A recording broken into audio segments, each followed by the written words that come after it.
AskReddit asked the question, what's the most BS excuse you got that actually turned out to be true? One of the funnier ones that I remember, we got a call for a kid. He was 18 and a gang member, brandishing a firearm. He had pulled up his shirt, pretended to brandish a firearm to intimidate someone. The person calling only saw a holster. After we got there, he kept telling us it wasn't a gun but a dildo. We took him down at gunpoint and he was right.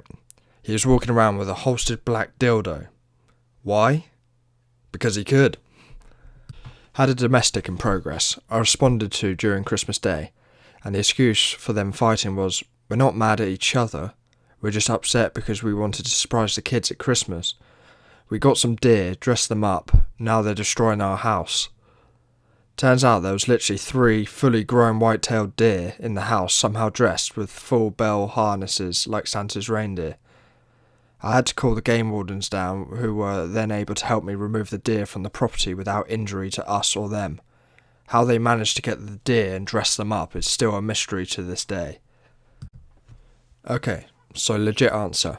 One night I'm out working, and as I go down the street, a fairly nice middle class area surrounded by some high crime neighbourhoods, around midnight I see a dude on a bike, no lights on, pulling a lawnmower behind him on a rope. I immediately flip a 180 and light him up. Recognise the guy as a local homeless dude with some prior burglary and theft arrests.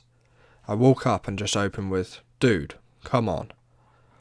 Guy holds his hands out and swears he didn't steal the lawnmower. Claims someone just gave it to him. I ask who, and he doesn't know a name, so I demand he tell me where to find said lawnmower owner. The directions he gave were literally, go that way a bit, then right at a stop sign, and take one of those side streets that way. It's about halfway down the street at a house that has a pickup and a car in the driveway. By this point, backup had arrived, so I leave him in the presence of backup and drive off in search of his mythical donor of lawn equipment. I made a decent guess as to the first turn, then flipped a mental coin as to which the next 3 side streets he would have gone down. I pick the second of the 3 streets and start down it. Every other house has a truck and car combo. There must have been a dozen houses that match the description. Halfway down, I see an average looking house and go, I'll try this one. After all, it's midnight, and this is a wild goose chase. Go up, ring the doorbell. Middle-aged dude comes to the door. "Hello, sir. Have you been giving away lawnmowers to random sketchy homeless guys at midnight today?" Yes, as a matter of fact, he had. Homeowner goes on to complain to me that his wife was upset as he was continuing inability to get the mower running, and had ordered him with some severity to remove the mower from the house or face the consequences. He pushed it to the curb right as a homeless guy rode by, and the latter had asked and received his permission to take it. I drove back in shock and amazement, apologised to the homeless guy and sent him on his way. A few months later we ran into each other at a nearby gas station, and he told me it turned out he just needed a new spark plug, and that he had got it running again, before going on to sell it for $150 to someone. For years after, whenever I run into him, he would always make sure to remind me of the money he made from selling that stolen lawnmower. Not really an excuse, but shocked the hell out of me. I've always been told a diabetic with high blood sugar acts the same as somebody who is drunk. Get a call for a car all over the road, hitting trash cans on the side of the road and whatnot. We stop the car and get the drivers out. He's blurring his speech like no other. Can't maintain his balance to save his life. Fails all the sobriety tests, but blew zeros on the PBT. He denied drinking and swears up and down that he didn't do any drugs, never mentions the diabetes. We're all scratching our heads, and I remember the blood sugar thing. Call medical to our location, and sure as hell his blood sugar was 550, and he finally remembers that he hadn't taken insulin in 8 hours.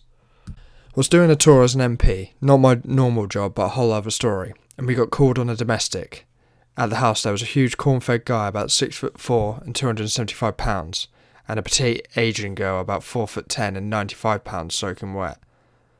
The whole house was in disarray, and the call had come because of the yelling heard by the neighbours. She was crying and talking in an Asian language that none of us understood, and kept gesturing towards her huge husband. He wasn't talking. We wrap him up, take him to the station, and we're trying to interview him, but he's not saying much. We intend to charge him with domestic assault. We notice somewhere along the way that he has horrible welts all along the backs of his hands and along his forearms. It took a lot of prying, but we finally got out that his wife would beat him with wire coat hangers when she was mad, and apparently that was pretty often. He was too embarrassed to admit to anybody that he was being abused by his wife, who was less than a third of his size. We finally got it straightened out, turned her over to the local police and barred her from base. Hopefully the guy got the help he needed. My first ever real call was for a flasher at the local park. When I got there and finally found him, it was a mentally impaired young man, 16 to 17, who had a pair of headphones on in full Pooh Bear. I said, "Hey man, come here, what the hell's going on? You know you have to keep your pants on, especially at the park." He goes on to tell me he had a bad itching down his pants and he couldn't take it anymore, so he had to rip his pants off and was running home to get help.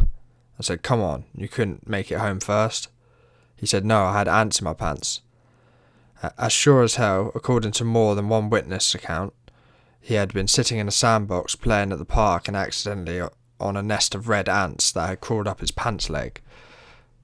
I'm running booking one night. Guy gets brought in for possessing a truly stupendous amount of drugs. I'm talking like 2 Rubbermaid totes full of shrooms, a huge bag of weed, and enough heroin to overdose half the county. Well, he says I'm a DEA informant, and they told me to make the drop so they could be there and raid the crap out of everybody and let me go for helping. Right. Face left, please. Guy's like, "I'm telling you, dude, they're going to be super pissed that you country idiots messed up their bust." Whatever. Get in the holding cell and shut up. About 3 hours later, the 3 guys show up, DEA agents. They're super pissed that our deputies messed up their bust. I go back to the holding cell to let the guy out, and he's just like, "They're super pissed, huh?" "Yeah. Told you so." I went to a disturbance at a backyard barbecue once. Turns out it was a bunch of Roma gypsies. As I was trying to figure out what was going on, I had some old lady approach me and want to talk to me off to the side. She told me that she was an informant for the FBI and that if I left, she would be able to get some information on a matter the FBI was interested in.